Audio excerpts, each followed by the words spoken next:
All right, everybody, welcome back to the number one podcast in the world, the All In Podcast. And you can subscribe to us on YouTube, Apple Podcasts, yada, yada. You know the drill. We're going to go to Miami for an epic F1 weekend. All In Podcast live on stage, Saturday, May 3rd. A couple special guests. Go to allin.com/events to buy a ticket.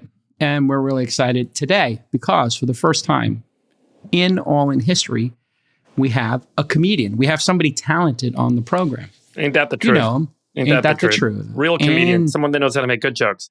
All right. It's true. Andrew, I feel like that was a dig to me, but okay. Andrew Schulz is here. How we doing, boys? Thank you for having me. Schulz, pleasure. You're on a heater right now. You took time to come on the All In Pod. Thank you for doing that. Of course. Your Netflix special is crushing it. Top 10 around the world. Yeah. It's called Life. Yeah. Life. Pretty cool.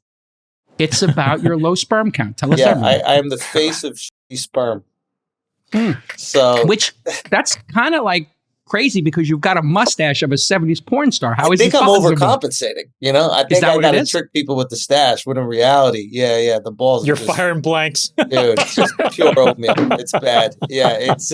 This special is so good. The special thank you for watching, man. I appreciate it. We all watched it. It's hilarious, and you got 3 old guys here who also have had to deal with some of these issues. We've all had to deal with. Do you guys have IVF? You guys do IVF for the babies?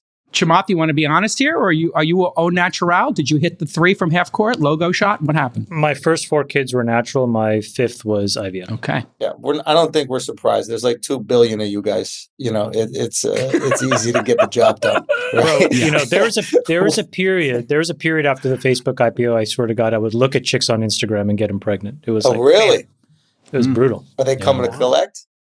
Hope not. How many settlements you got, Chamath? How many NDAs? All right, Friedberg is our episode. Yeah, we're off to a hot start here. Yeah. Friedberg, you look like you have a low sperm count, but you have a 4th kid on the way. But apparently, what's the story? Are you au natural? This is for the first time ever. Nobody knew this. Breaking news. Friedberg, au natural with your 3.5 babies. 100%. 100%. Wow. A vegan who's shooting with a sniper rifle. I don't believe it. I don't believe it. I'll find you guys a great study about veganism and libido. Is that right? Yeah, very impressive. What does it do? Reduce the woman's? Exactly. Oh my God. I know a place with the best roast cauliflower. Let your winners ride. Rain Man David Sack.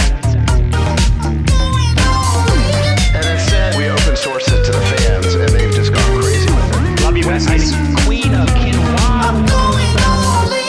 By the way, can I just tell you how much I hate cauliflower? Everywhere I go, that is the dish. I had it for dinner last night. It's the main course. Yeah, yes, it's the main course in restaurants. Just like having a for ribeye, lazy chefs. Except it's disgusting.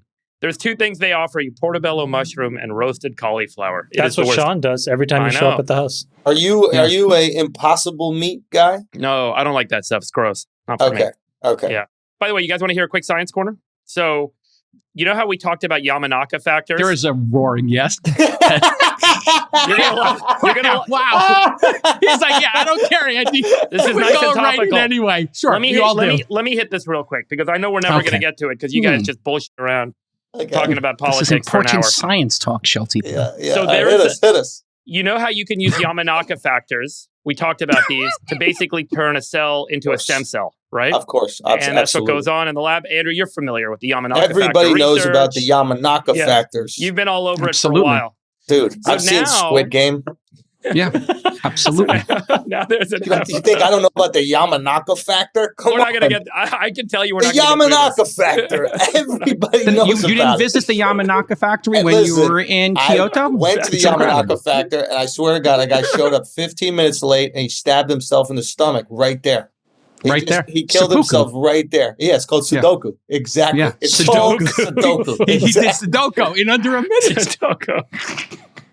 Okay, never mind. We'll come back to the science. Go. Give us more material. Tell us. So the interesting work going on right now is you basically can take any cell from a person's body, turn it into a stem cell, and then turn that stem cell ultimately into an egg cell.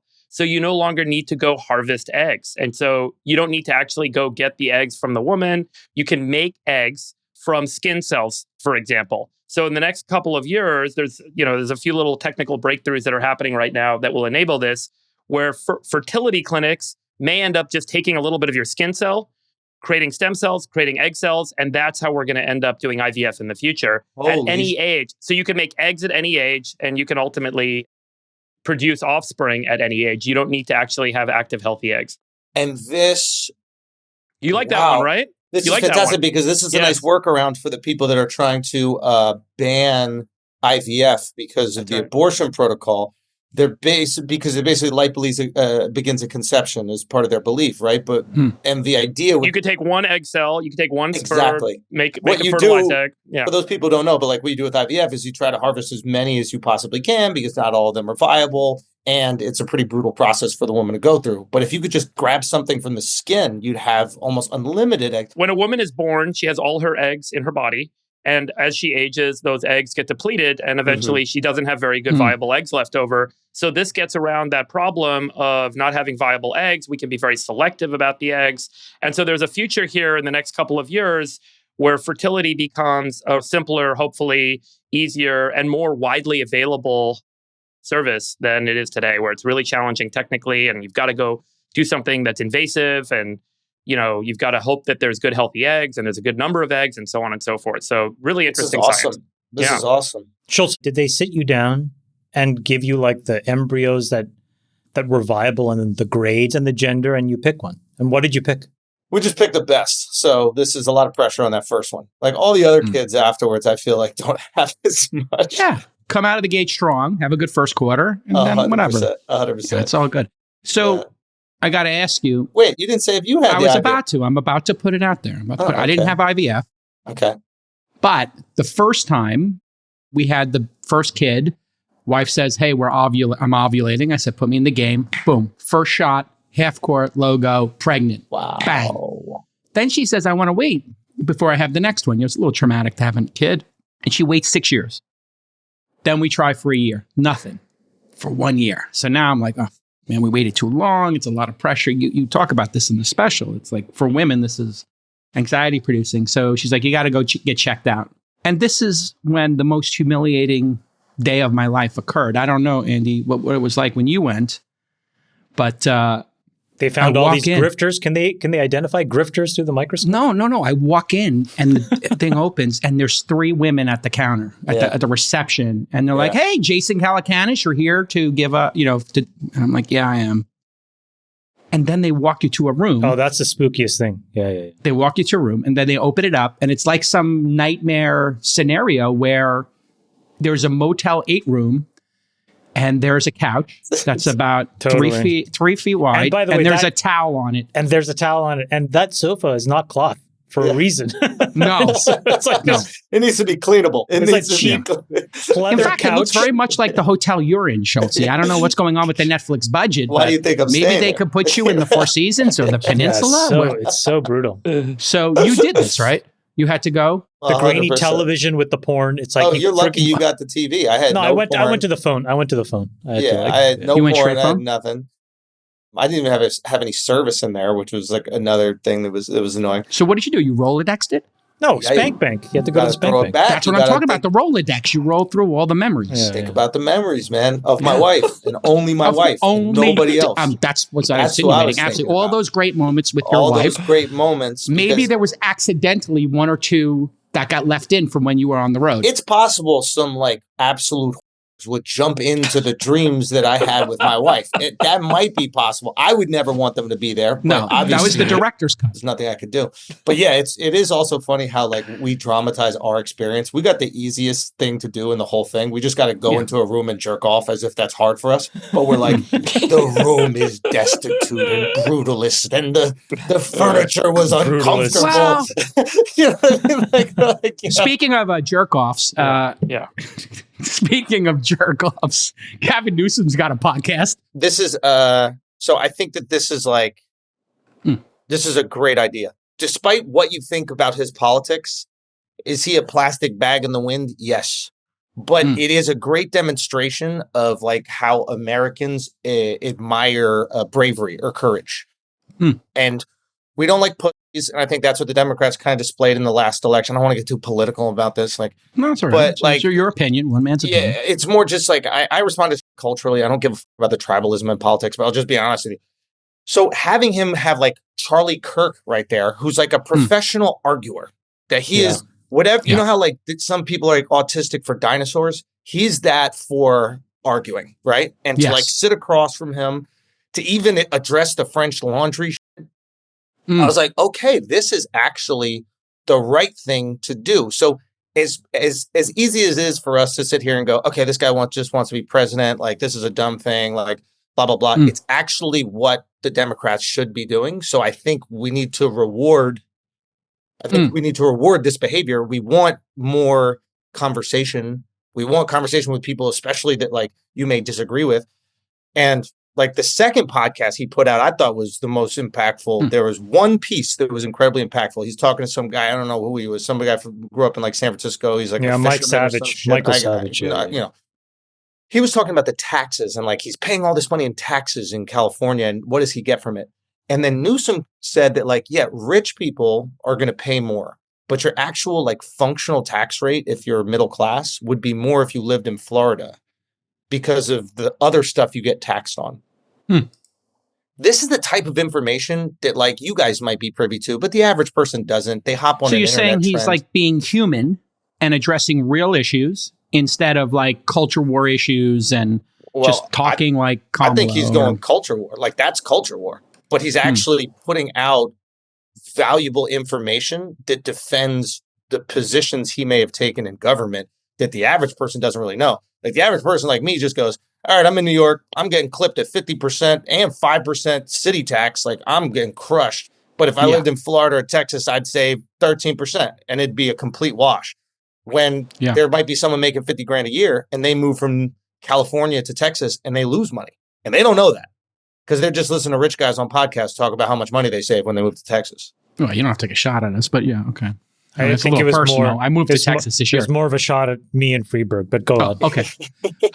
Chamath, your thoughts on Gavin's new podcast. What do you think? There was famously a little dip of the toe where somebody made a podcast, a landing page that you were going to run for governor. We had a little fun with that. What do you think of Gavin? What do you think of his podcast? I think he's an excellent politician. It's clear he's starting the 2028 campaign. Okay. I think he's done a really good job so far. I think Schulz is right. He is unwinding all of the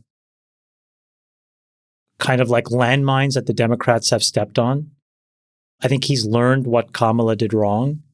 And now he's taking this very narrow path, which is like, I'm going to basically disavow all the stuff that people don't care about.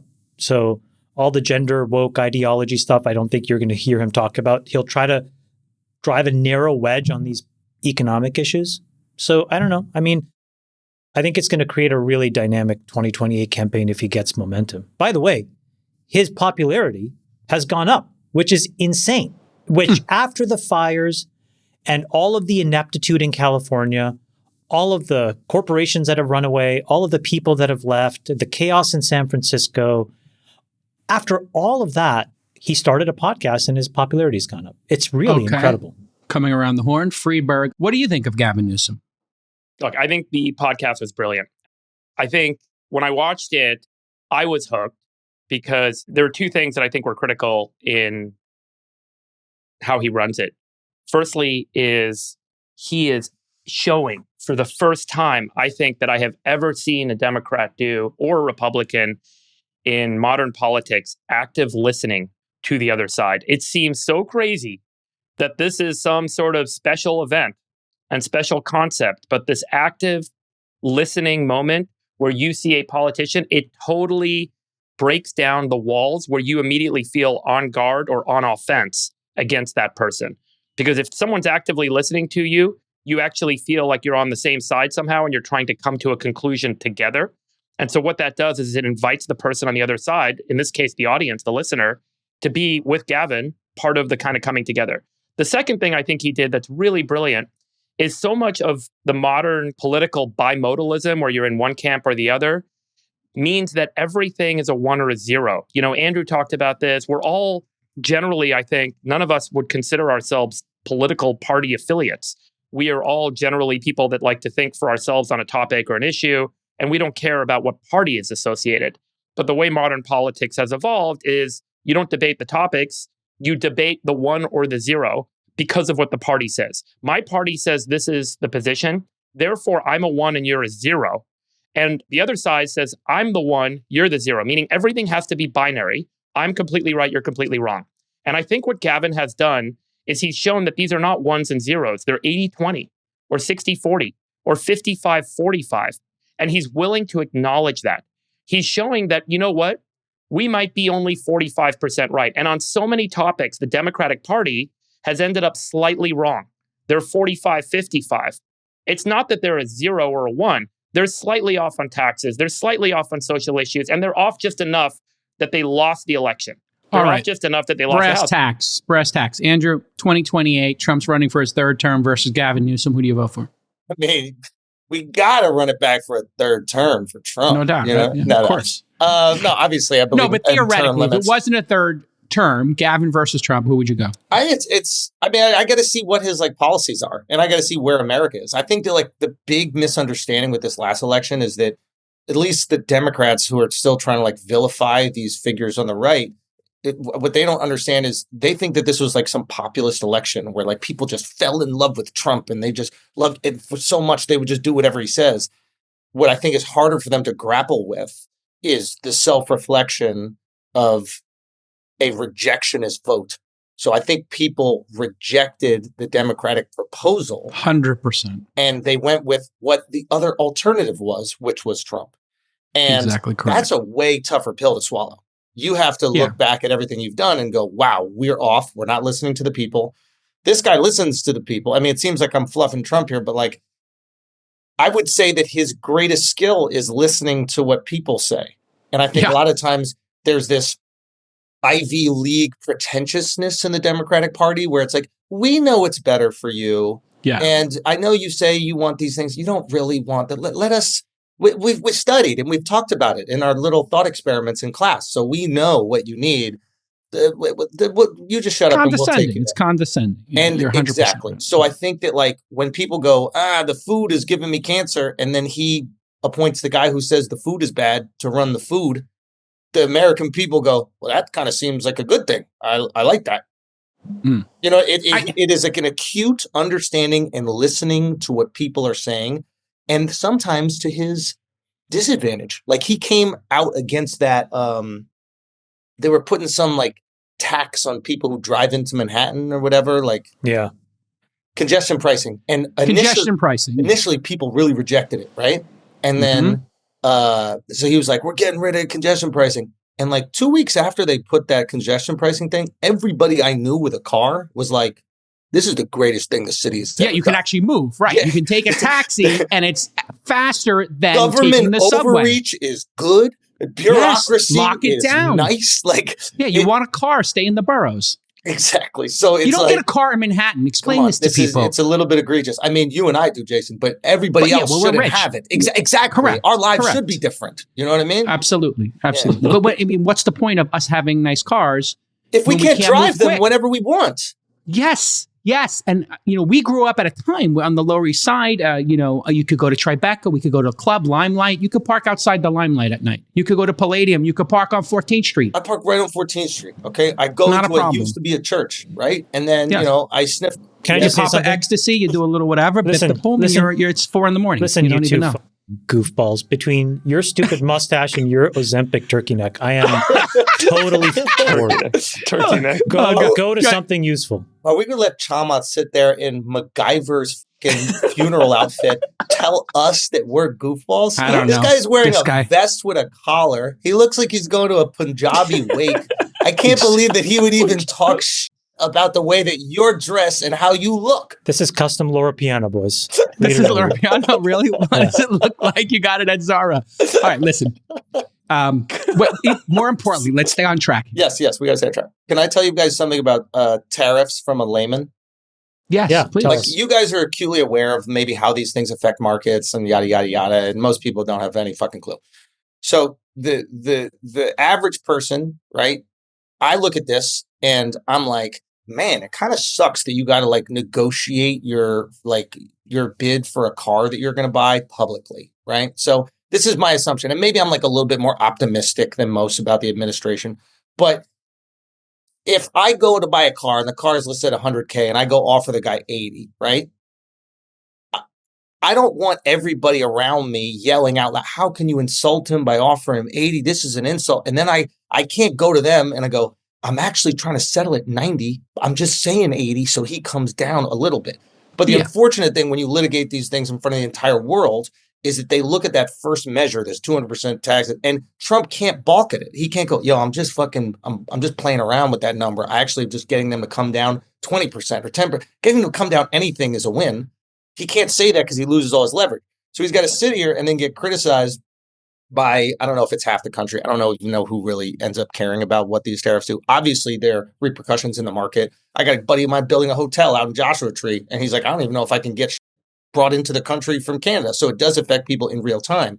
But it's impossible to do these negotiations with any leverage if you have the people within your own country questioning your ability to negotiate in real time. That is what the layman would think. Well, I do think you're right in the sense that in the early days, when Trump was talking about tariffs, initially everyone was like, oh my God, he's going to use tariffs. He's unpredictable. And then the narrative became he's using it as a negotiating tactic. The problem is, just like in poker, once everyone knows that there's this kind of action, it's exploitable. And so this is now kind of an exploitable mode of negotiation where everyone now assumes he's just trying to negotiate, so no one actually takes him seriously. The question now is the response going to be that he's going to be serious about it, or is he actually exploitable? And you saw what China's response was. I kind of view China as like AI. Like stuff goes into China, the AI processes it, and it comes back out. China is like, obviously, the way they're kind of structured, you have very little psychosocial bias like you do with other democratic governments. It's very systematic. It's systematically processed. Every piece of data is systematically processed. Every action is systematically processed. And so I think when you look at how the Chinese ambassador responded to Trump on Twitter a few weeks ago, where they're like, you want war? We'll give you war. This is a hot war or a cold war, whatever you want. We've never seen that from an ambassador to the United States president before done on Twitter like this, let alone the Chinese ambassador. So I think it says a lot about how the Chinese AI is processing the Trump negotiating tactic or the Trump positioning statements on tariffs, which indicates that there may be now, I mean, we can talk about what game theory optimal play might be in this kind of poker game, what's going to come next, but there's a real assessment that they've made on how far he is willing to take it. They've got a conclusive statement, and they believe that this is the fastest way to kind of win their negotiating position. But it says a lot about where this is all going. Everyone now understands or views this as an exploitable moment, which unfortunately means that tariffs may not work or they're actually going to have to stick, which can be really ugly. Yeah, it could be painful. Could be painful for everyone. Chamath, your thoughts on the tariffs and Andrew's position? I think it's like 120 some odd years. Nick, maybe you can find this tweet that I had, but almost the majority of years as a nation, or close to a majority of the years as a nation, we had no income tax. And the way that we would fund the programs that we needed was not from insiders, but from outsiders. And that's where the tariff was born, right? It's people domestically in America don't pay any taxes on the things that they do. And instead, if you'd like to sell into the United States, you pay a reasonable tax. So this is so many years. So it's 126 years from 1776 to 1861. Then we paused it for a few years because of the Civil War. We restarted it again in 1872. And you notice when it stopped. When it stopped was right around World War I, where this entire war machine broke out, and we've never looked back. So I don't know. I think that one way to think about this is we're probably going to go back and explore, isn't it better if we have this incredibly vibrant and rich country of 330 million people with a ton of purchasing power? What happens if we put the burden not on them to fund the American infrastructure and social programs and safety net, but if we put the burden on all the companies in the other 7.7 billion people in the world in the 185 plus countries that want access to these folks? Should there be exceptions? Probably. Should there be waivers in very specific and narrow cases? Absolutely. But I think that that's where these guys are going. And I think that you heard this, by the way, yesterday from Howard Lutnick. I don't know if you guys saw this, but he said the Trump tax plan is going to cut federal income taxes to zero for anybody making 150K or less. Saw that. It's crazy. What would the vulnerability in that be? Like putting the burden on all of these expenses that we would incur on other countries. What would that vulnerability for us be? There are two. The first if we keep is the expenses. That's the key. If we keep the tariffs, if we charge them to come into the market, we charge them an extra 25%. But we talked about this last week. If you cut the budget, then it can be net neutral. That's part of what they said. Got it. But he's saying, what is the strategic vulnerability? I think the strategic vulnerability is two. The thing with tariffs is, and you're pointing out this, let's just say today you say there's a tariff, and then tomorrow you say, oh, we've found an agreement and we're going to take it off the table. One piece of logic would say, wow, that's great. We're able to change our mind on a dime. The problem for countries and companies is that they can't think in 24-hour blocks of time, right? They're making decisions in 5 and 10-year blocks of time. It's like, I'm going to go and borrow $1 billion. I'm going to go and build a data center. Yep. I'm going to borrow $10 billion. I'm going to build tanks. Once you start that, you can't just stop it and then restart it. So that's one strategic problem, which is that if you are not careful, some of these markets that are really crucial, I'll give you one which we talked about last week. Right now, 95% of all of the energy we generate in America is from renewables. Whether you like it or not, that's just what it is. The reason why that's possible is because America has a very sophisticated market where all these people come from all corners of the world, insurance companies, life insurance companies, banks, and they fund all of it. And the reason is they can take a tax credit, they can lower their effective tax rate, they get a higher rate of return. It's all super complicated, but the point is these incentives exist. If all of a sudden you play around with that market, half that energy would go away, electricity prices would rise, inflation goes up, and then if we have to go and compete against China for AI and a bunch of other stuff, where is the energy going to come from? You're going to brown out people? You're going to just turn their energy off so that you can fund a data center so that the TikTok algorithm is better? That's literally what we would have to decide. So that's one way. And then the second way is if you're providing a critical service or a good to American people for which there is no alternative, that becomes really problematic because that person can then pull that product and say, I can't afford to make it. The obvious example is if you make pharmaceutical drugs for rare diseases, what do you do? And again, those are all things that are like multi-decade long decisions. Yeah. You'd love to make them and unchange them at every 24 hours, but it's just not possible because like you just make these decisions and you're stuck with them for a long time. That's where the tariff thing becomes problematic if you change them often enough. If you implement them and you're like, this is what it's going to be, the world can adapt and people can figure it out. I mean, the other problem is just the communication of this has been terrible. We were on the program last week or 2 weeks ago, Joe Lonsdale's like, this is about fentanyl. So is it about fentanyl? Is it about getting rid of income tax at the federal level? Yeah. Is it about supply chain resiliency? These guys get like a D in my grade book for communication. It's terrible communication. And this idea that you can't take Trump too seriously about his claims, like, well, he said he was going to overturn Roe v. Wade. He did it. He said he was going to close the border and send people home. He did that, you know? Yeah. He said he'd do a Muslim ban. He actually did that. So for every time he says something and you're like, that's cap, no way he's going to do that. I actually think people are starting to realize he's going to do something here with these tariffs. They're not just a negotiating position. And the other problem I think a lot of people have with this is it centralizes power. Anybody can go to Trump now and say, I want an exception. I'm, a car company. I want an exception. I'm a solar company. I need an exemption. And then now you've got everybody going to Mar-a-Lago to kiss the ring, to give him a donation, to bow down. And it centralizes more power with them as opposed to having rules. Yes. And we need to have rules in this country that apply to everybody, not just people who give $1 million like Bezos and Tim Cook and everybody and Zuck, the weather vane, gave him. We don't want to live in that world where you're just bribing Trump to get your tariff. And that's how people feel. That's how the business community feels. That's the reality right now. People are bribing Trump, giving him $1 million to the inauguration, to get close to him, to go to Mar-a-Lago, and it looks really bad. You need to have a clear strategy here for what the rules of the game are. And he's changing the rules, so you have to go to him, and he loves that. That's actually, I think, what he's trying to do is get everybody to go through him. It's a really clever hack, I think. Yeah, and perception is reality. So you have to react to people's perception. Like we can throw data points all we want at people and we can throw research and all this other shit. But if people aren't meeting you there, then you're not going to be communicating with them effectively. And I think that that's something that like, especially you guys need to know. You guys have privy to information that the average American probably is not.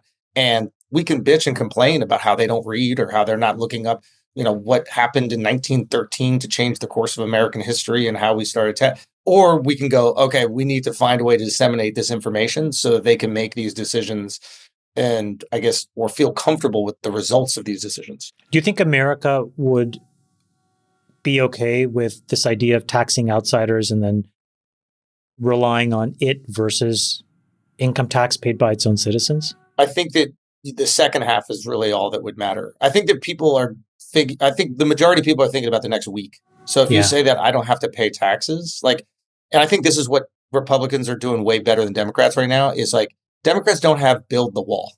They don't have slogans. They don't have things that immediately tap into like core emotional feeling, regardless if you're going to do it or not. We want Greenland. Okay, that's cool. Democrats need eggs or $1. Democrats need things that like echo their sentiments and how they want to like take care of people and provide for the disenfranchised, but it has to be done in a way where it's digestible. You can chew on it. If you want to make housing more affordable, then you say, yay, we're seizing public land. We're building 10,000 units. Like you have to tap into what Americans need, which is a feeling of not just comfort. Every American thinks they're going to be a millionaire. That's what this country drives off of, right? It's every poor American. That hope, yeah. And the second they stop thinking they will be, can be, it falls apart. And then some healthcare CEO gets shot and people celebrate. They're celebrating because they no longer feel the hope that they could be in that position. Yeah. They feel disenfranchised. And this is what, like, I'm telling you, like the you guys of the world need to pay close attention to, because there's going to be no empathy if anything bad happens. Oh, the stock market is down. No Americans are invested in the stock market. Like, that's all you guys. I've been saying it. No. I've been saying this for half months. The country is. I've been saying it for months. Nobody cares about the stock market, nor should we. And the reason is because we, people who own these assets, have overly benefited more than we've deserved for the last 15 years. Ever since the great financial crisis in the United States, people who, as Jason said, could cozy up. And by the way, Jason, I think the claim that you made, which is severely true for how from 2007 up until now has played out. Because if you look under all the programs, if you could have lobbied Obama in those critical years of the GFC. Yep. Oh my God. The amount of money that was, because we took interest rates literally to zero. Anybody like us who could have gone and gotten levered up and gone into the stock market was richly rewarded.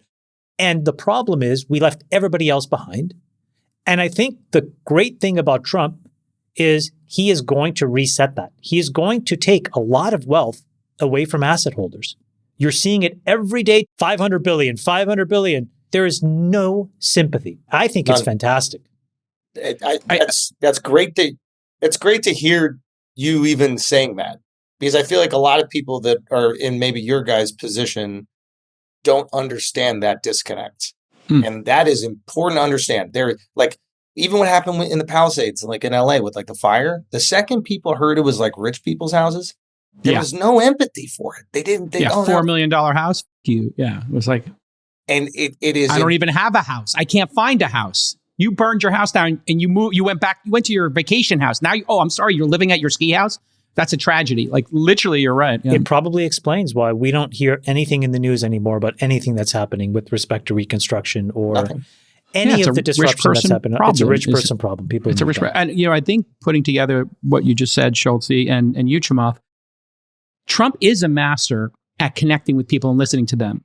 I thought one of the greatest things he did during this last election is when he said no tax on tips. When he said no tax on tips, he was going right for Nevada. He was going right for that swing state, to get those folks who live off tips. But what he was also doing is saying, I know that there's a bunch of y'all that sometimes get cash tips. You put it in your pocket. It's the gray market. I get it. I run I got caddies who get a Hyundai from, whatever, taking somebody out on the course. We're just going to make it official. You don't get tax on tips because we know that you're the bottom third of the country. in terms of your economic power. Those kind of statements really do connect with people. Trump has just mastered this. Trump is the Democratic Party that we grew up with. It's kind of crazy. It's kind of crazy, right? And then the Democrats became this elitist group that seemed to be in the pocket of business interests. I don't know what bizarro world we're living in. I think you tapped into it right there. It's like, I think that they could easily win the next election if they made it a class war, but they don't, because it feels like they're in the pockets of these billion-dollar corporations. So they can't really, I mean, Bernie did it really effectively, right? Like this random Jew that lives in Maine or something like that is like, yo, we got to get some money from these rich people, give it back to the poor. And all of a sudden, all of America turned him into like our surrogate grandfather. So you can... And then he got shivved by Hillary and the machine. And I mean, what did they say about his fans? Like, they went very specifically. They were like, the Bernie bros have a sexism and bigotry problem, right? They made him radioactive, right? So now you killed the working class. Now the working class is no longer supporting the Democratic Party. So who do they have left? They have the identity politics groups. So they can't piss off the identity politics groups because they're like, that's all we got left. They did the same shit with us during the election, right? They're like, the podcast bros have a sexism and bigotry problem. They try to make people radioactive, and it's like, that card's been played so many times that people are desensitized. It don't work anymore. I think there's one big shoe left to drop. I think we've started the process of really, really taking a bunch of heat out of the asset markets, like equities. So we've taken trillions and trillions of dollars of wealth away. I think we're going to take trillions more. But the next big market, and this is actually where, Andrew, to your point, we reestablish some hope, I think, for a lot of people, is we are going to whack the housing market. It's just going to happen. And let me just say something about that. How is that going to happen, Chamath? Explain it. Because there's 7 million homes that we still need to build to service just current demand. How does that actually happen with the supply-demand problem in your mind? There are a bunch of mechanisms that have to get cleaned up right now. Okay. So one mechanism is that there are a whole host of mortgages that are basically being propped up. It was a program that really got out of control under the Biden administration. Nick, you can find this article. It was in the Wall Street Journal. We are going to figure out how to get these two government-related agencies, Fannie Mae and Freddie Mac, out of what's called conservatorship. And these are the folks that are responsible for essentially wrapping guarantees around mortgages so that the mortgage market can function. The details don't particularly matter that much. But the point is that what we are doing is we are unwittingly propping up with American taxpayer dollars the U.S. housing market. Why is that bad? It is locking an inordinate number of people from that first critical step that actually makes them feel like they are winning and they're on their way to achieving their dreams, which is, can I make a deposit on a home and then can I live this out? And you have these artificially inflated prices all around the country as a result of this. So I think this next wave is deeply beneficial to the middle class, which is there is no reason, like you guys see it, when you read the Wall Street Journal, I think it is the dumbest shit in the world when I see an article which is like, this house just is $65 million on 0.4 acres in some rando place in Miami. Malibu. I'm like, yeah. I was thinking Malibu, but yeah. But what is this? This makes no sense. Yep. And so when you re-rationalize a bunch of equity values and you re-rationalize the cost of a home, I think what you're going to do is you're going to allow a lot more people to find a more reasonable way to enter the housing market. And I do think that that's a really big step in allowing them to feel like they're part of the dream. So you lower asset prices, you can own some stocks, maybe you own a 401k, or if you've never had a 401k but your employer offers it, for the first time, it may actually make financial sense to put a small amount of it in there. You've never been able to own a home, all of a sudden home prices are whacked 30 or 40%, you're able to do that. Because of how Trump goes after the budget, when his rate of borrowing for the US government goes down, your mortgage rate goes down. Now all of a sudden you can enter in because home prices are less and you can actually get a mortgage. They may all seem very random, but they can come together in giving 50, 60 million people a shot that they have been screaming since the great financial crisis they don't have. This is so huge because on like a core emotional level, you want as many Americans as possible invested in American success and excellence. Totally. And the greater the delta between like them and their first home or their first investment in stock, the greater that distance, the more disillusioned they become in America in general. When they feel like you said earlier, like the way that you guys got into the market when you could basically take out loans for nothing, and then you saw these incredible gains, they feel left behind. The second they feel like they're in on it, they own an apartment, they own some shares of Tesla. That's why crypto is so popular, is because they're feels like it's their only access. It's like comedy in some ways. Like all I need is a microphone or music. Like there's a path for me. And crypto obviously is a giant fucking scam. It's a scam, sure, but I can get a piece of this. I can get a piece of this American dream. And I would rather that they were invested in a Vanguard account or something like that. I would rather they're invested in the entire market. I mean, there's this idea, and I'm sure you poke holes and tons of holes into it, but this idea, like every American born gets $1,000 put into a Vanguard it's a friend account. of ours, Brad Gerstner, with this Invest America is the concept. And regardless if the concept is good or not, the emotional connectivity to the success of American industry is really important. When you know at 22 that you could get this thing that's been compounding for 22 years, you could pay off some college loans, you could put something down on a house, you could pay for trade school, whatever it is. I think you have a different energy towards America and its success. And then you have a lot less of these kids who are just like, America's this horrible place and capitalism is bad. Yeah, capitalism is bad when you're left behind. When you're invested in capitalism, it's great, the shit, baby. Absolutely. We're on the express train. Let me give you guys, I did an analysis. I wasn't sure if I should put it out, but I'll tell you guys the numbers. The U.S. Social Security program is meant to be kind of the retirement program for folks that don't have access to private retirement accounts, okay? And this program was set up in the 1930s after the Great Depression. And there's a trust fund, the OASDI, which is the fund that they invest the capital. So every year we all put money in with our Social Security taxes out of our paychecks, goes in there, and it gets invested. You know what it gets invested in? It gets invested in one thing, U.S. Treasuries, which have averaged about 4.8% return since the beginning of the program per year. Meanwhile, what if you put it into the market? Meanwhile, the S&P has been averaging 11%. So here's the math. If in 1971, which was the year that we went off the gold standard in the United States, if we invested the Social Security Trust Fund in the S&P, the balance of the Social Security Trust Fund today would be $15 trillion. That would be roughly 1/3 of the value of the total S&P 500, which would be jointly owned by all Americans who took their capital. Now, here's what's f***ed up.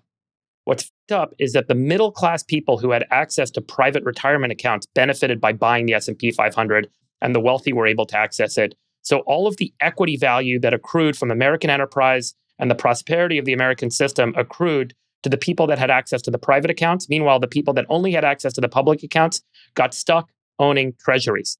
Today, the Social Security Trust Fund has $2.7 trillion balance, and based on the outflows and inflows, it's going to go bankrupt in 2032.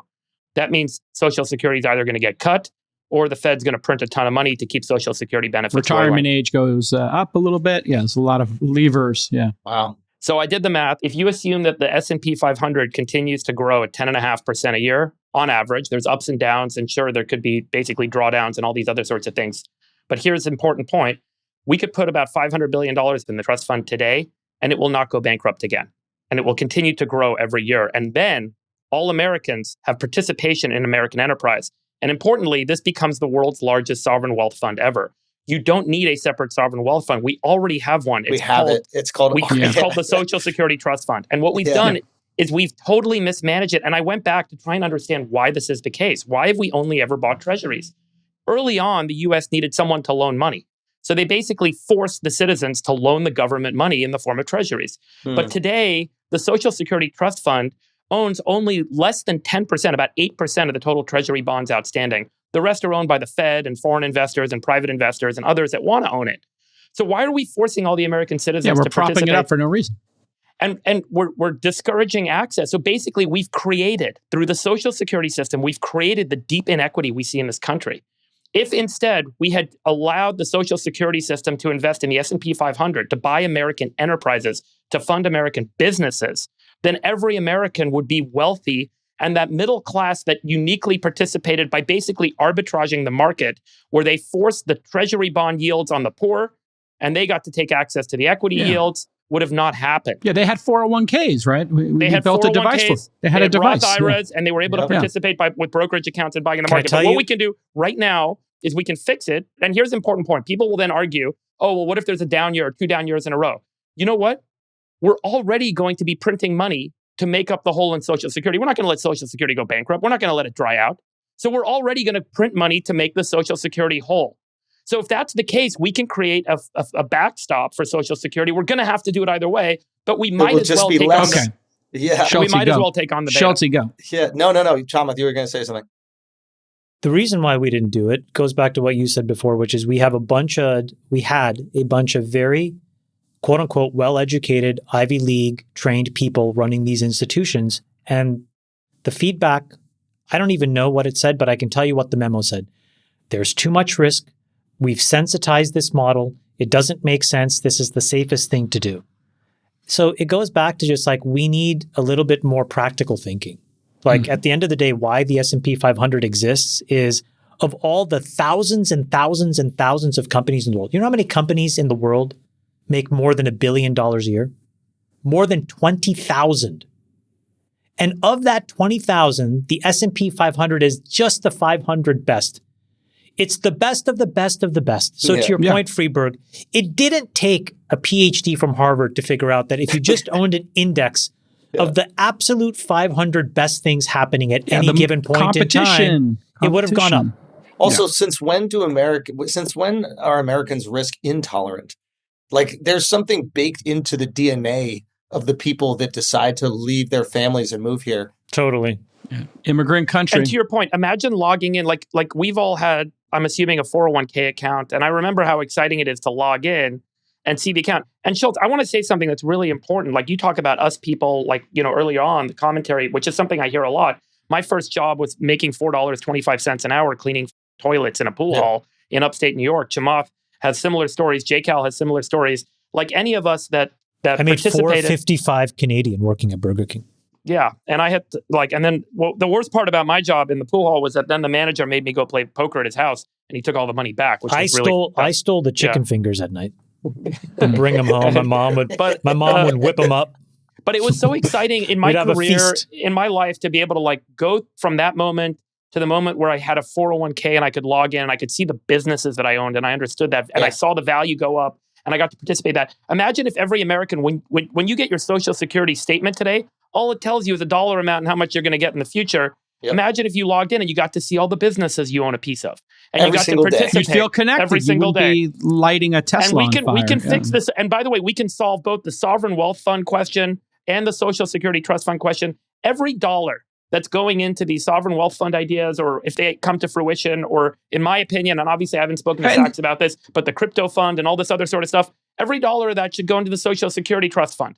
And that Social Security trust fund should be for the benefit of all Americans, and it should be equities, it should be ownership, it should be participation in what the American dream enabled. Portfolio. The American dream enabled us all to succeed, and it should enable everyone else to participate in shares and equity in American enterprise that can come to market. So it's not about $1,000 when you're born. It's about an ongoing participation, putting your money in, and having that money allocated in a way that that's smart and wealthy Americans get to allocate it, which is into owning shares in businesses.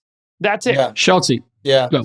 No, I think it's great. And hopefully you guys don't feel like I'm discrediting you by saying you guys, but I'm just trying to give you guys. I think it's an important framing, because it's you're 100% right. But we see comments on YouTube oh, you guys, and I'm like, dude, I remember it feels like yesterday when I was in friggin' debt. I graduated college with a bunch of debt and I went and found a job and worked my ass off, and I was working 20-hour days and never slept. And it wasn't easy. I mean, I feel very emotional about this right now. Sorry, hang on. It was hard. Yeah, listen, it was hard. It wasn't easy, bro. It wasn't given to you. None of us inherited. None of us inherited. Yes. We came to America, and to see the joy, to see what we all benefited from. I'm getting emotional about this, but it's it's because the American dream's broken, and we got to fix it. Andy, I need to fix it for us right now. To have people talk about it as if being successful and getting there is a crime. It makes you a bad person. No, it's a dream. It's a dream. Schultz, go. I think the framing, this is very important. My mom is also an immigrant, right? She came here from Scotland. She has no education. I think she stopped going to school at 14 or something like that. comes to America, and she's this massive success here in terms of like where she came from, where she got to, right? And what she was able to buy. She was able to buy a home in the East Village of New York City. She was able to buy a beach house, like just off of like grind and hard work. Yeah. And what she saw here, which I'm sure a lot of you guys also saw, is opportunity. She had ambition and opportunity. And I think that's what, I think a lot of times that's what immigrants see when they come here, because they probably come from places where they feel absolutely no opportunity. So the second they feel like there's a little of it, and if they work those 20 hours a week, I mean, I saw my parents grind. Totally. Like my work ethic just comes from watching them. You know what I mean? Just watching them just kill it every single day.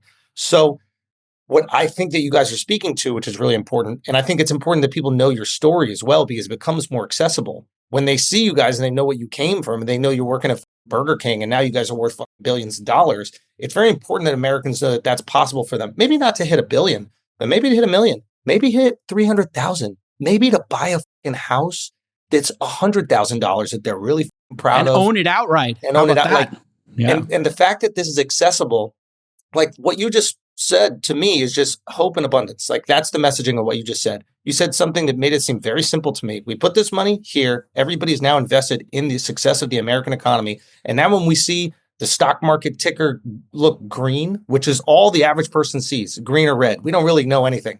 But when we see green, we get excited. We go, wait. Yeah. And now number goes up. And we start rooting. Chamath feels that way too. Yeah. Well, yes. But think about he's getting excited right now if you're saying it. But he's going to start crying. Oh, wait, it's green today? Yeah.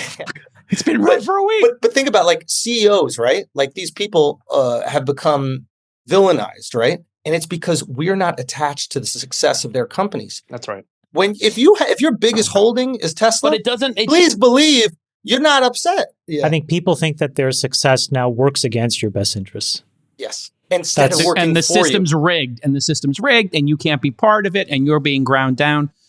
This is, I think, really good proposal, Friedberg. And if you look at housing, that's the other one. If I run for president, you know what my position is going to be, Schulz? What's that? I'm going to build 5 cities with 3 million homes in each, and you can only buy them if you make under X amount per year. It's not going to be like the projects or like subsidized housing in New York. Talking about.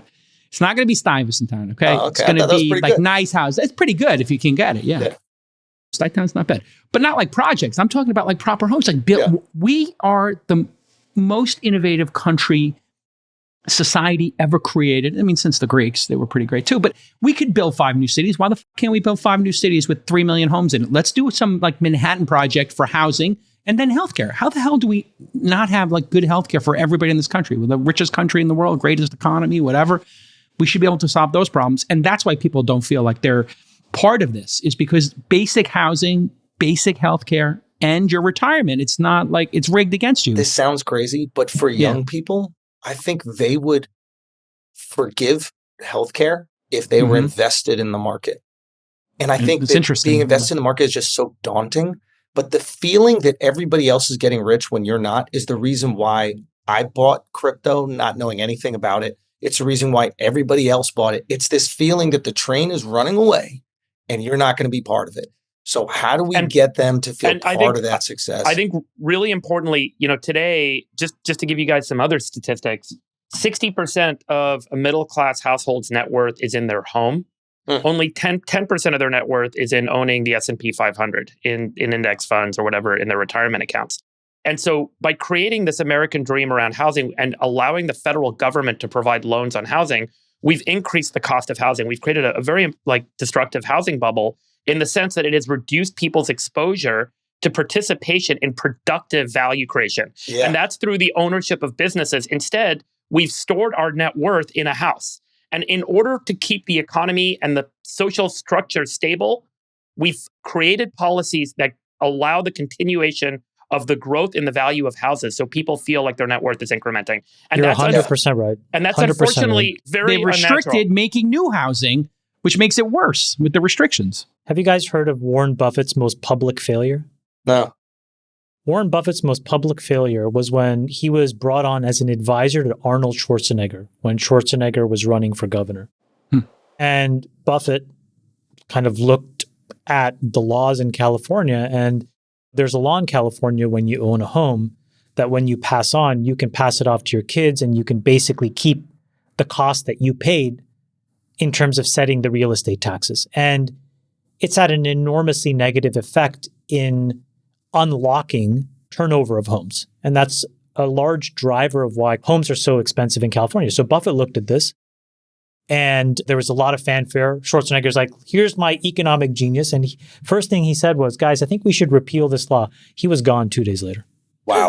It's not popular. And by the way, there's a lot of other policies like this. If 2 days later, he had to resign.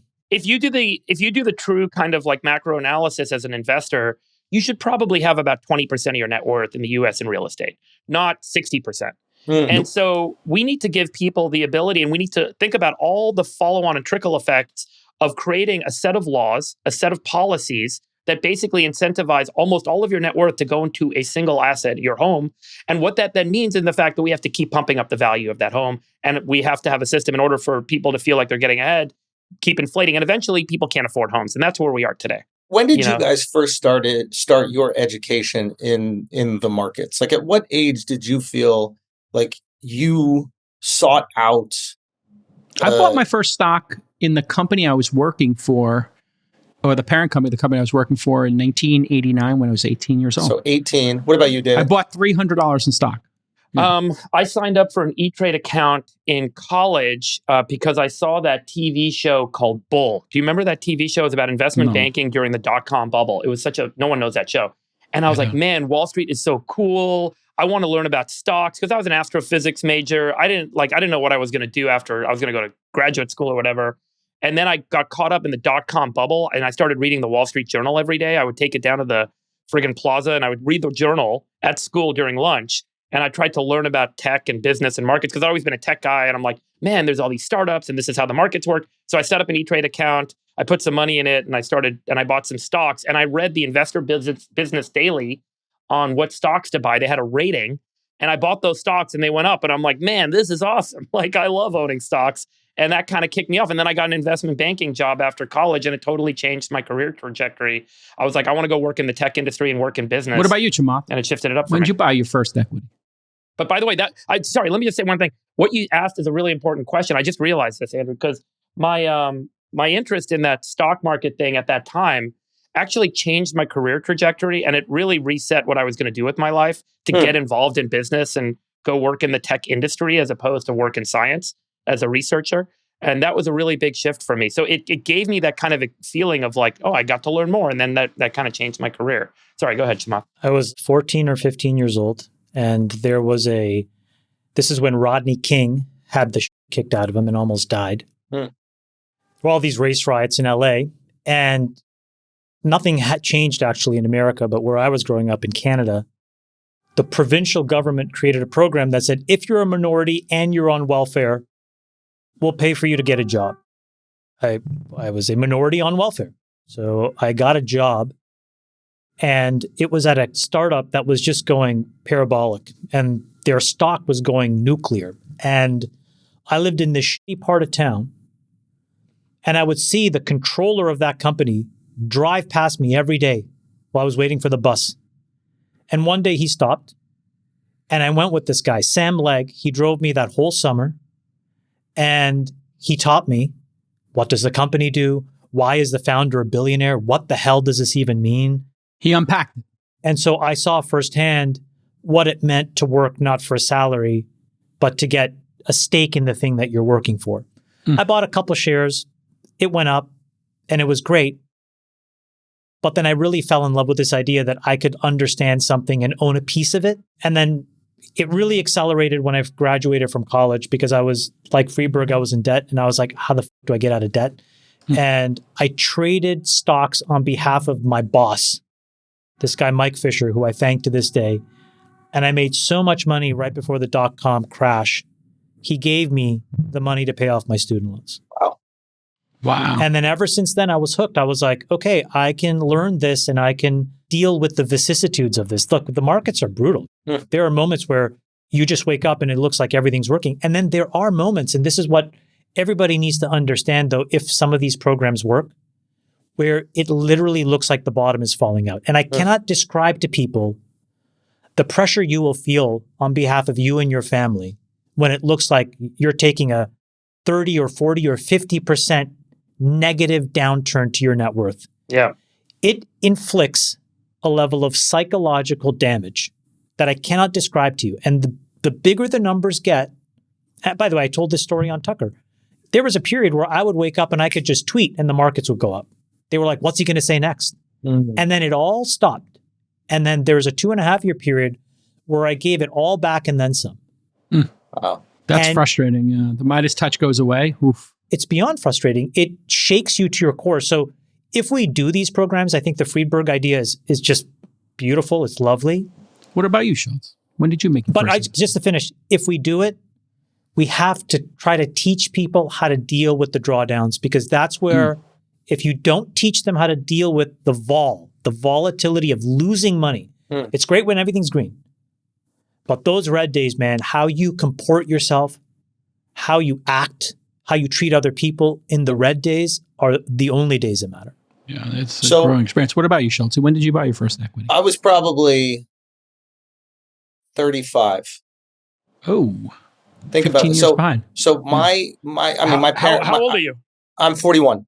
So I was maybe even a little bit later. Now I might have like owned stock without even realizing it, type of thing, where like I had like a business manager who set up some retirement fund or something like that, but not me actively choosing a stock and buying it. My wife's father-in-law is a very successful businessman, and he's I don't want to say like predicted the markets really well, but he has. I mean, he was in NVIDIA like super early, and a bunch of others. And we were like sitting down in like Aspen somewhere, and he like said, "Hey, listen, what do you mean you don't own anything?" He goes, "Hey, can you take I don't know if he said 10 grand or 100 grand or something like that." He goes, "Can you just put it in these different stocks?" I go, "Okay, sure." I open up this like E-Trade account or whatever the fuck it was. But an interesting thing right there is like, you guys were so young. It was 18, 22, 14.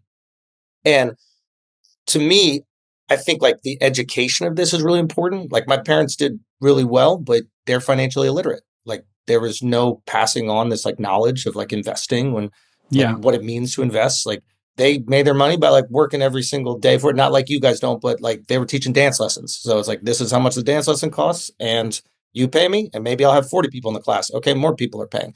And now other teachers can also teach. But it was intimidating to them. It was intimidating to me. It still is intimidating to me. Well, this is I think the upside of crypto in some ways. Also the upside of Prize Picks or, gambling, poker. It's the upside of Robinhood and Coinbase and all these things being available. This generation Bet, like they love to gamble, these young kids. But this is my concern. And but they're learning. They're learning how to take the downdrafts. That's my position. I think they are learning. So maybe like the barrier of entry is less. But my concern is that they're treating it more like gambling than investing. And I think that we've almost like tricked the American public into thinking that investing is gambling. That's right. When the way that 100%. You guys are describing is it's not. It's like investing in the S&P and then leaving it there and taking those downturns and waiting for it to come back up. Yeah, but here's the thing. You have to learn these lessons at the poker table. You cannot play poker without real money, or else you're not going to get the burn. You're not going to stay up at night and say, how do we so that's what these kids are doing. But how do we educate them? It's not every kid, right? The education comes from doing. And if you let these kids trade, they will figure it out over time. And then what happens is, like you, they get married, they get a baby, they want to get a house, and then they say, you know what? I'm gonna stop buying meme coins. I'm gonna start buying Bitcoin. I'm gonna stop buying Bitcoin. I'm gonna buy Nvidia and things with real revenue. Jason. I think they just get addicted to gambling. It happening all the time. I agree with Schulz. I don't think that I think you're being super reductive. Like, oh, they'll get on the all of a sudden understand Dave Swenson's Yale endowment asset allocation model. Bullshit. They will. They won't. I have seen thousands and thousands and thousands of guys over time who deeply steeped in this business wash out. Yeah. And at each to a one, the more sophisticated they get, they all fall to the same pressures, which is they don't know how to simplify and they don't know how to be patient. These are things that every human being needs to learn. And I don't think time in the market actually solves those two traits. Those are psychological traits that you have to go and figure out in a different way. You look inside yourself and you have to figure those out. Okay, yeah, no, fair enough. But between the choice of, hey, we're going to grow up blue collar, we have no access to these markets, we have no way to trade in them, we have no way to learn, and then today, I think the system we have today is better. Can people go off the, jump the fence and lose all their money? Of course they can. But they could go to Vegas and do that. Prior to that, they could work with a bookie. They could do football sheets. I think they're learning. And when you use some of these modern apps and you look at the strategies and you see people on Reddit working on these stocks and their thesis, I think it's trending in the right way. There can always be more education, but this is... Let's hope. Let's hope. I think the average Don't bet American, on the Jets, right? You said it before. I think the average American doesn't even know what compound interest is. I agree with you. In fact, I'll tell you a great story. Work to do. One of the best things that happened when I invested in the Golden State Warriors, I bought 10% of the team in 2011 or something. I got to meet all of them. And I got to meet a lot of my heroes. And I remember one meeting where I sat with a Goaty-like player. Let's just put it that way. We'll bleep it out. No, I don't want to say his name, but okay. Fair enough. And he asked me the most incredible question. He's like, Chamath, can you explain compound interest? And Schulz, I can tell you, I still have this spreadsheet. I just showed him a compound interest table. And he had no idea how 8% versus 10% is like gargantuan. Over 50 years, over 20 years, yeah. And to your point, it was illuminating that you're right. Unless you go and you jump into it and you live it. And Jason, I agree with you. Like there's nothing like, look, Stan Druckenmiller says the same thing. Invest, then investigate. Like there's nothing like putting the risk on. Okay.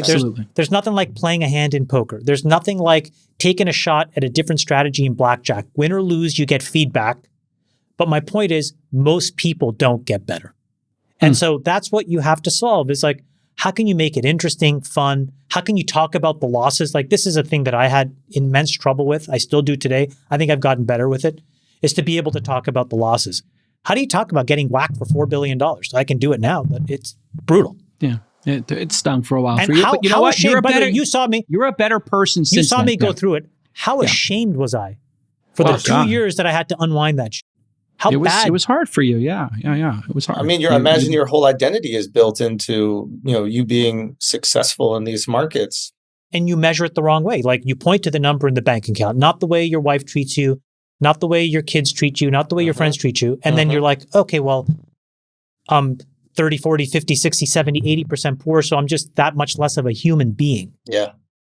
But that's a good reality check to lean into family and those things that matter. So my point is like, if we can get people more into the market, I think it's an incredible 100%. Thing, but you have to wrap it in these guardrails that have nothing to do with the market. And they have everything to do with who you are as a person. And I think like the first step is showing like what is the most simplistic version of the benefit of the market. And I think it's compound interest. I really think that is, if we start there, like remove the stock market. Don't even talk about it. Just like what happens if I left it in a savings account that's getting 4%? And I don't touch it right now. You know the rule of 72? That was the one that opened my brain up. So the rule of 72 is whatever the percentage you grow per month divided into 72. So let's say you were growing 7.2% in the market per year.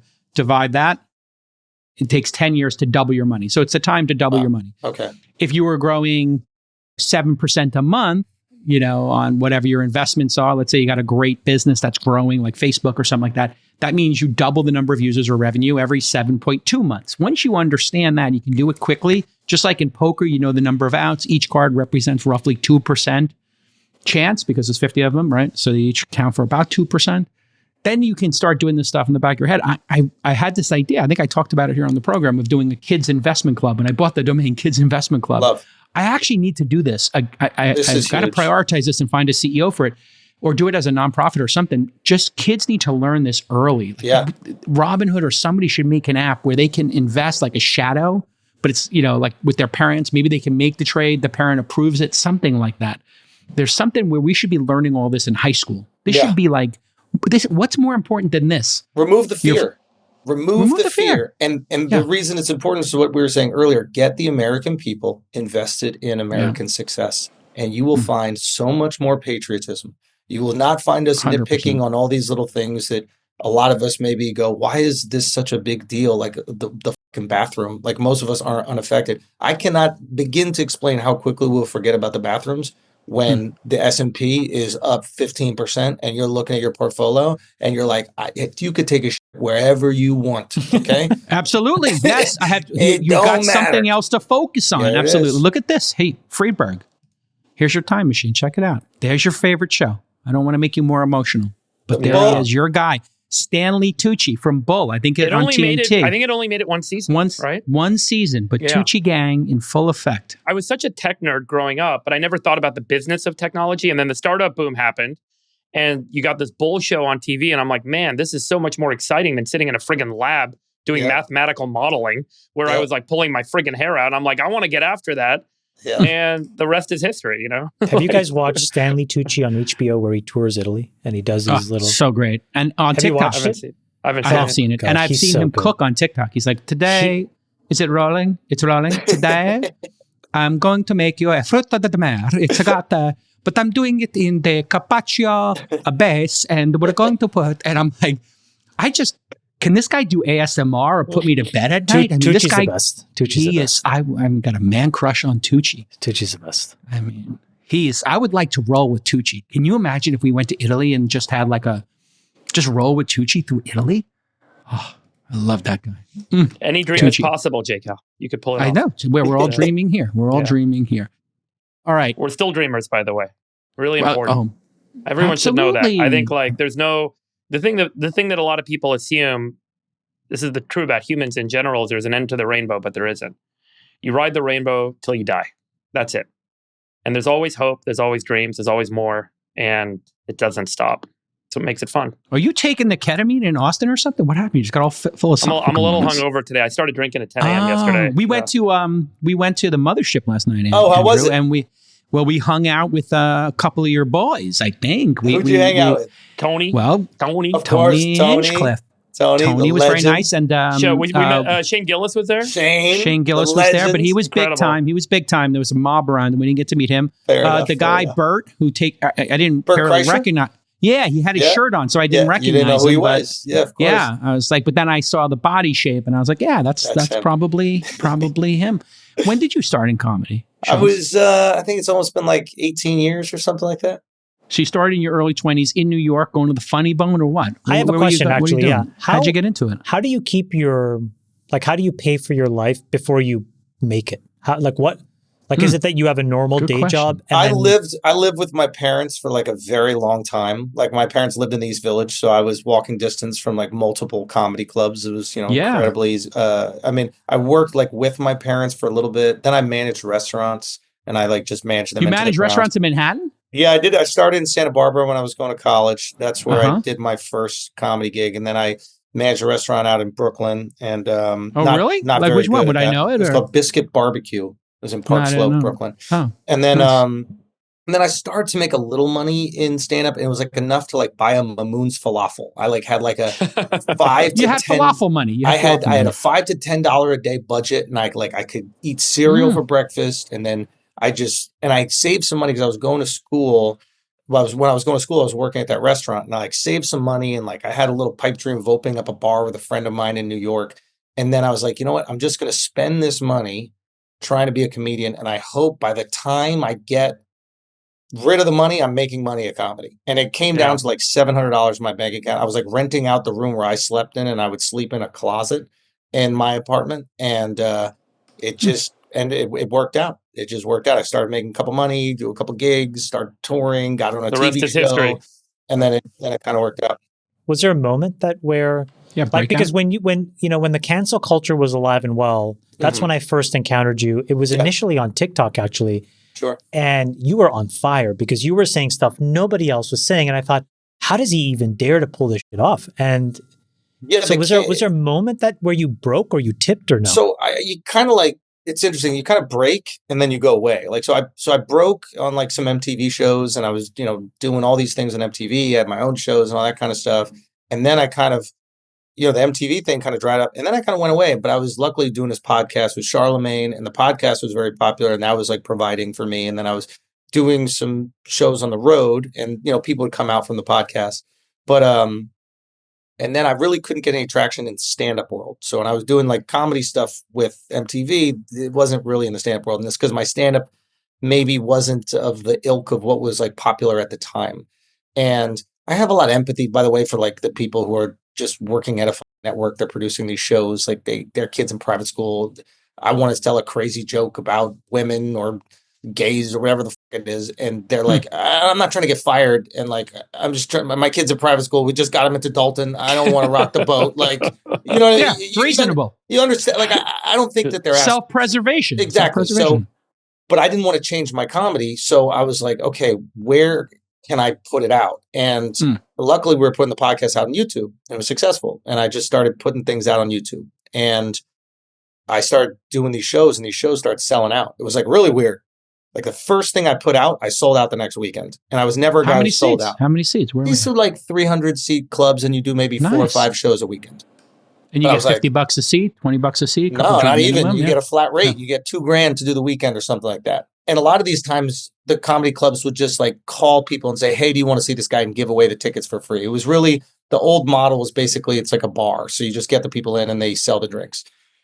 So the weekend would sell out, and another one would sell out. And I was like, holy shit, maybe there's a conversion rate that I didn't see. And I kept putting stuff out on YouTube. I would do a new clip every week for a year on YouTube. And then I put a special on YouTube instead. And then I learned very quickly that there was this huge like white space in the market. Like the comedy on TV was corny and people didn't really like it. And nobody was putting out like the quote unquote, like real comedy. There's different versions of comedy, but I'm being very simplistic. And the more edgy stuff I put on YouTube, and it just exploded. And my career kind of really took off from there. And then COVID came around, and there was I was able to be a little bit more honest because I wasn't tied to a network and worried about maybe losing my job at the network. Yeah. And then it just, I think in America, we reward bravery. Yeah. You just signed a Netflix deal, right? I mean, you did the show. Yeah. We're actually doing the show in Austin tonight where we're going to talk with some folks about this general concept where you start out as kind of an independent, say whatever you want. You're totally free. It's your own platform. It's your own voice. Yeah. And then you go sign a deal with another platform. Like, are you now, did you find it hard to trade the money for whatever might come along with that? There's restrictions. Well, there's two ways to look at it, right? It's like, there's one, like, I think that, I don't want to give myself too much credit here, but like, I think that what we've did is created another marketplace for comedy that the streaming networks had to now compete with. Yeah. So they were losing comics to YouTube because it was more advantageous to put your comedy up on YouTube and build a following and then go sell tickets on the road. Whereas before, the only way you could like really make a big chunk of money on your comedy is if you got one of these fancy specials. Now people are like, I don't even want to do the special because if I put it on YouTube, I can tour for years and really build a fan base. So they have this autonomy. The Netflix thing is interesting because like Netflix is the second biggest, I guess, streaming service on the planet. It's like YouTube, then Netflix. So if I already have this huge imprint on YouTube, it would only be smart for me to now tap into the second biggest and see if there's some people there that aren't consuming my content on YouTube. So back to the guy who's got the kid at Dalton now. When you go and negotiate a deal with Netflix, are they basically silent or do Completely. they have Not a single note? Yeah. So you do whatever you want and it is what it is. Let it rip. Now, my last special was supposed to be with Amazon. So it was with Amazon and they had some notes and I bought it back from them and I put it out myself. Wow, really? Wow. Yeah.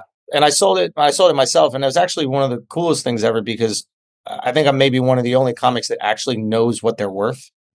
Yeah. Like, you don't really know what you're... Well, walk us through that. So you do it. And what do the notes say that you're like... Yeah, it was 2 jokes. And like, I get it. They make money selling toilet paper. Like, why are they going to have this huge, kerfuffle? You made fun of the toilet paper industry. I got it. Big toilet paper, big TP, very powerful lobby. You know what's funny is like culture has changed. And I feel like a lot of times the streamers are like downriver from culture. So like, I bet now I would be able to put it out on Amazon and be totally fine. But at that time, it was maybe very edgy and a volatile time culturally. So I was able to put it out and, But you had the choice, right? You could have taken the jokes out and kept it, but then instead you took the harder path, which is I'm just going to buy it back. Yeah. And I take the risk and I'll figure it out later. Yeah. I'm not risk averse at all. I actually enjoy risk. It kind of excites me. But what excites me more is like putting out the piece exactly how I want to put it out. And I can't like scream about censorship and comedians should do the jokes we want to do. And then the second somebody gives me a big check, I go, whoa, we don't have to do the joke. Like, I have to be at least consistent on that. And culture continued to change. And you got to give Netflix credit too. Like they took a lot of they took a lot of hits for putting out comedy that some people thought was maybe a little bit too offensive. I mean, the Chappelle stuff was really got put him in the crosshairs. Exactly. They stood strong, right? Absolutely. They stood strong. And like seeing that gave me a lot of confidence. I was like, okay, like, and they did we just made the whole thing and they just gave us money. So like they were not involved at all in like the creation, so to say. They were involved in giving us money for it. And then they're involved in the marketing, obviously, and their algorithm and getting it out. That's all Sarandos. He believes in comedy. Yeah, Sarandos but he's like a huge comedy fan from back in the day. Yes. I think people don't realize that about him. Like you need somebody who actually loves the art and is not just looking at it as a thing that they can monetize. Like there's a term this guy used that you have to find somebody spiritually aligned with you. And that's not mumbo jumbo. It like they truly understand the intention of comedy. So things aren't as hurtful or painful to them because they understand what you intend to do. So, and then it's interesting too. They tried to cancel you. What was the joke? Who? The mobs. Because they went after Tony Hinchcliffe twice. Oh, yeah. And each time he went 10x. They came after Chamath on this program. Yeah. That was the first level up. We got 3 times the audience after they tried to cancel Chamath. Yeah.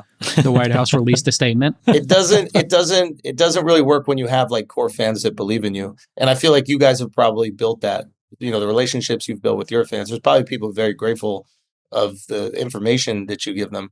And so when they try to paint you in a certain light, you actually have like 100 hours of time with those people that they know you to be more than that one statement that you've said. So now they're not as concerned about that thing you said that maybe is taken out of context or people have been offended by.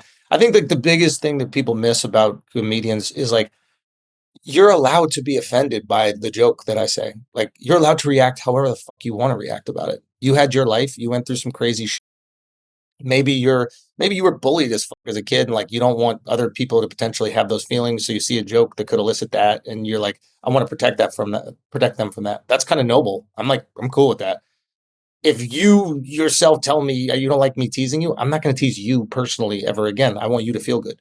But it doesn't mean that I won't continue to make those jokes somewhere else. And I think my shows, like I got the most diverse audience in comedy history. Yeah, you do. So it's like you come out to one of my shows, you can't tell me that people don't like these jokes. And I try very hard to like if I'm curious about your culture, you'll know it through the jokes. It's not some little bullshit. Like I'll try to dive deep and even surprise you about something that I might know. And I think in that way, people start to feel seen and they don't feel bullied. They actually feel like represented. And they're like excited about it. Look, you said something at the beginning, which I thought was really interesting, which is great comedians are great observers of culture. So can you just tell us, like, just observe the cultural moment? We talked a lot about it, but I just want you to be maybe like put a point on it. Where are we?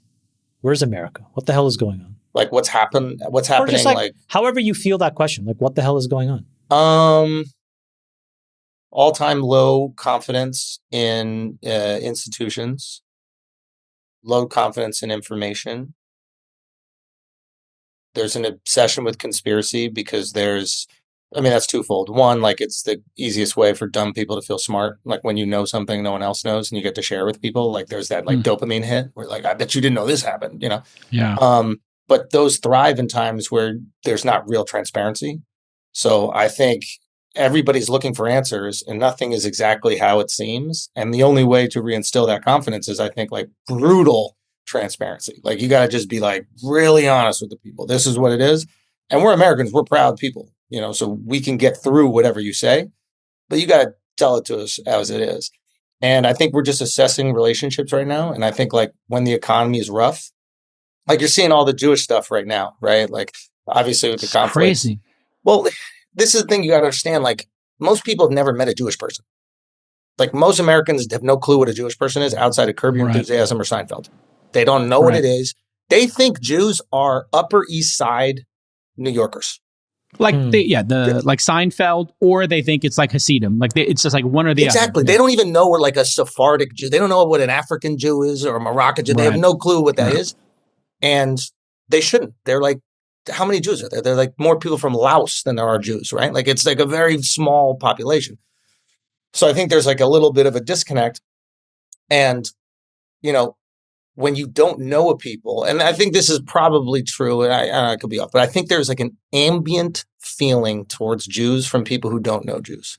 It's an ambient light. And the stereotypes are probably not like the best. They're not exactly negative as long as the economy's good, right? They're like, oh, they're successful. They kind of stick together. They own businesses. They whatever. And as long as the economy's good, everybody's cool. And then eggs get expensive and you're behind on your rent and you don't feel hope and then you start going, why do they got all that? What are they about? Why are they separatists? Like I'm here proselytizing. I'm trying to get everybody to go to heaven and they just got their own thing. What? And it's very easy for them to become this like other group. And then you extrapolate that with what's happening like Palestine and Israel. And you get people to start like assessing like the relationship between America and another country. Like you saw America become very uninterested in Ukraine quickly. Like we the second the economy goes down, we start going, well, what do they do for us? Why are we giving them like, and they're starting to ask similar questions about Israel. And there's a lot of anti-Semites that are jumping on it and they're muddying the whole thing. They're going, this is what did they control the government? They do every conspiracy. Yeah, we told you so. Time. By the way, you're speaking a profound secret that many administrations in government have known for a long time. And I think this is where some of the mistrust comes from. I talked about this maybe it was a couple months ago, but the most incredible stock market was actually under Biden. The most amount of money printed was under Biden. The most cumulative total budget deficits was under Biden. The most amount of short-term refinancing of debt was under Biden. And part of what you can explain is that if you keep the signals that everything is healthy or up, you're allowed to propagate all of these other things that would get very quickly recapitulated. And when you take the gas out of the market and you take the gas out of all these other markets and all of a sudden the price of energy is up and the price of this is up and the price of that is up, then you start to question, hold on a second, why are all of these things as important? The above the line, below the line conversation that we have tried to have several times on this pod, Jason. Yeah. And you have to like meet people.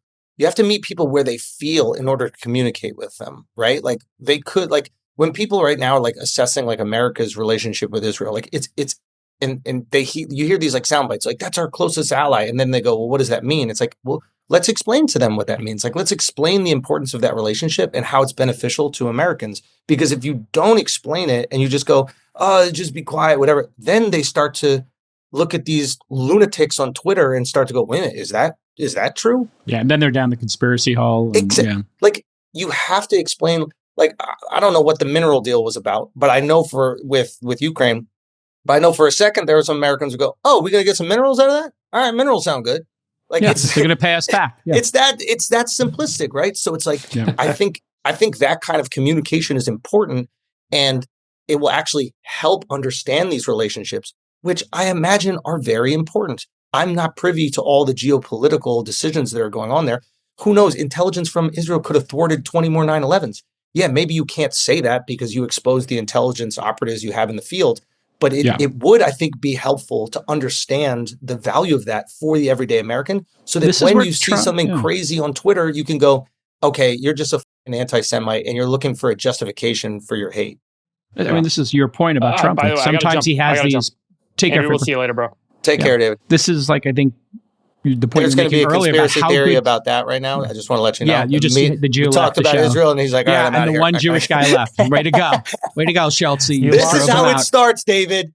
Absolutely. This is how it starts. You drove him out. Thanks a lot. You drove him out, right? Schulz, when you said, Trump's a masterful kind of communicator here, Biden gave all these weapons to Ukraine under the auspices of what's called a loan lease. They have to pay them back.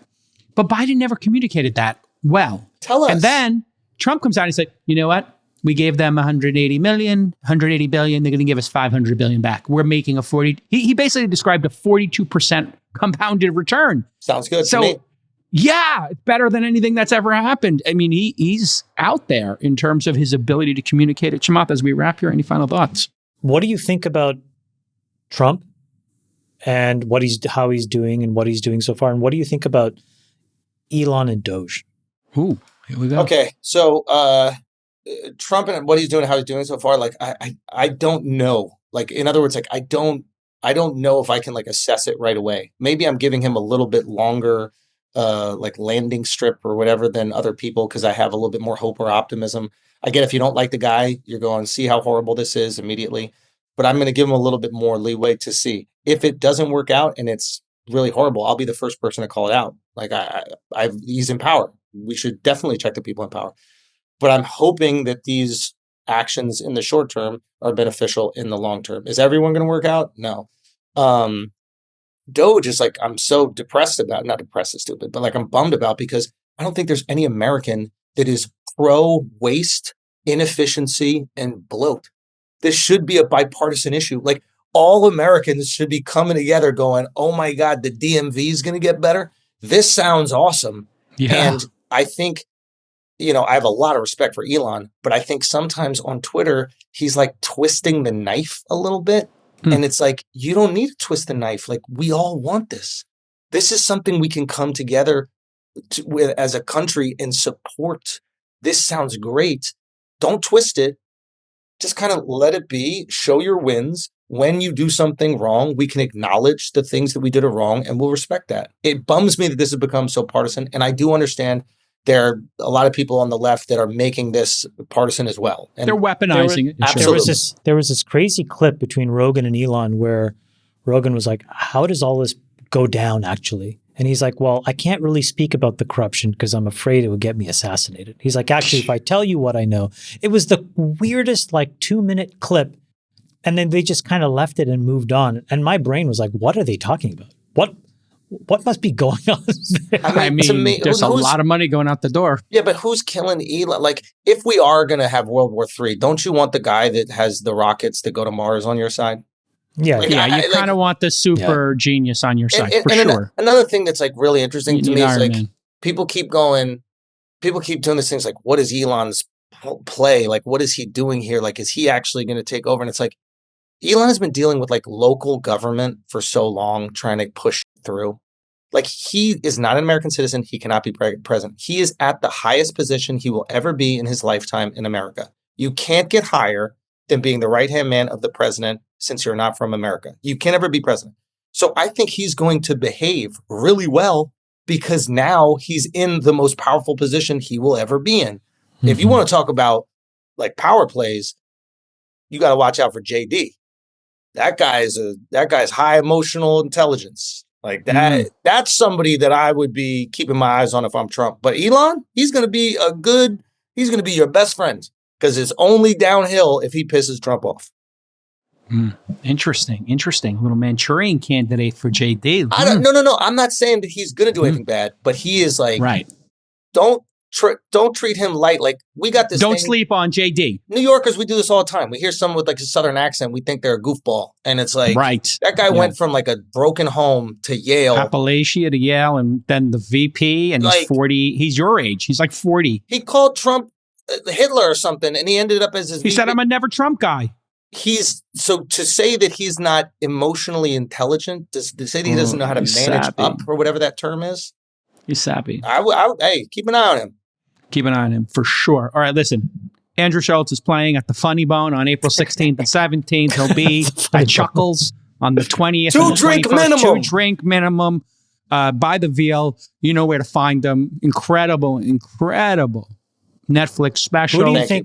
Last question. Who do you think is the funniest? If you had to just take a wild stab at who the funniest person. Chappelle.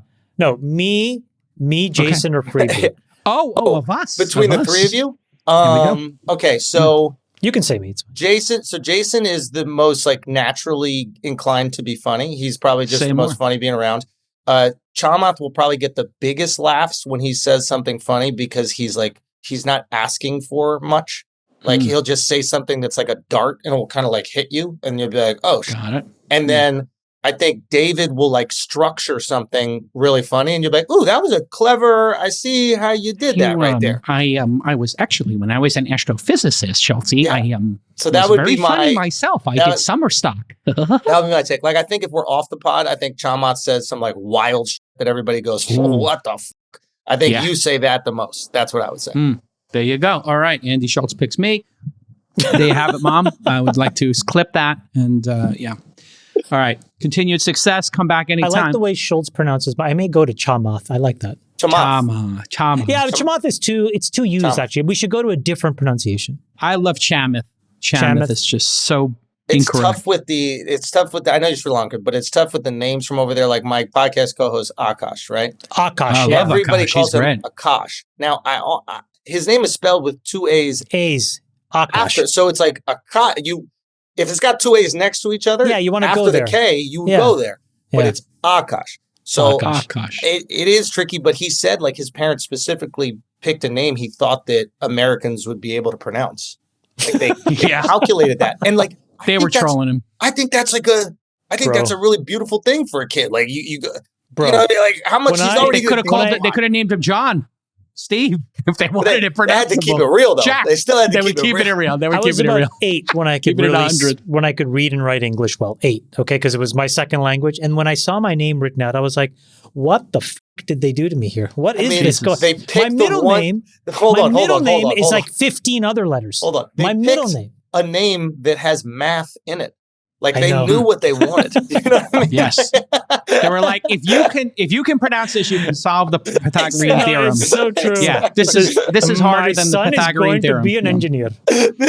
I'm so proud of him. I mean, he's going to figure it out. He'll get us 2 months. He's going to get us Let me ask you a question, Andrew. Is it racist if I do an Indian impersonation? Because I know I can do Italian and Irish, but can I do Indian? No, it's funny, bro. I don't think so. But I think it's like... Is it the intent? I don't even think it's the intent. I think if you say certain things, like if you say bitter, right? Like if you say that, like that's like my love. Like, you know, if you say little things that are more than just the sound, but if you tap into the culture, like to let them know, hey, listen, I didn't learn this from The Simpsons. Like I learned it from my buddy's family. Then I think you'll see people who are like Indian, Sri Lankan. They'll be like, he's got friends. He knows. I'm gonna go ahead and until I make my move to comedian, I'm not gonna do it. I'm gonna save it to when I get my Kill Tony set. Yeah, what's your Korean accent? Can you do that? Like, can we go through? I can do Korean because my wife's Korean and her dad. I'll tell you when I can because my dad, my father-in-law. I went to China. He's an industrialist. He's there. And I said, hey, listen, I'd like to marry your daughter. And he said, okay, two conditions. And I said, okay. And he said, do it fast. And he poked me, Andrew, so hard, like a reinforced poke with his finger. Yeah. On my shoulder, get a bruise. I'm like, oh. Yeah. And then he goes, and I said, what's the second thing? He says, no refunds. He says it just like that. And I was like, okay. I'll marry your daughter. No refunds. Do it fast. And I literally had to marry her within a year because he knew. He was like, listen, he had 4 daughters. And he's like, I got to move inventory. I love it. And I was the first. I married the oldest daughter. None of the other daughters could get married until I married my wife, which was the greatest thing I ever did. 3 beautiful kids. You know how it is. And listen, good luck. You're going to have a second and third, Schultz? I know you got some eggs. I hope so, man. God do willing. it. 3's the right number. If you want to do a half Elon, you can go with Chamath's plan. He's on 6 or 7. I'm on 5, bro. I'm on 5. Take 5, and well, I mean, anything's possible. And then Friedberg's on 4. I'm on 3. I think 3's the right number. I'm going to catch up, boys. I'm going to catch up. All right, listen. Continued success. Thanks for doing it. Thank you so much for having me, guys. Cheers. We'll let your winners ride. Rain Man David Sack. And instead, we open source it to the fans, and they've just gone crazy with it. Love you, Besties. Queen of Quinoa.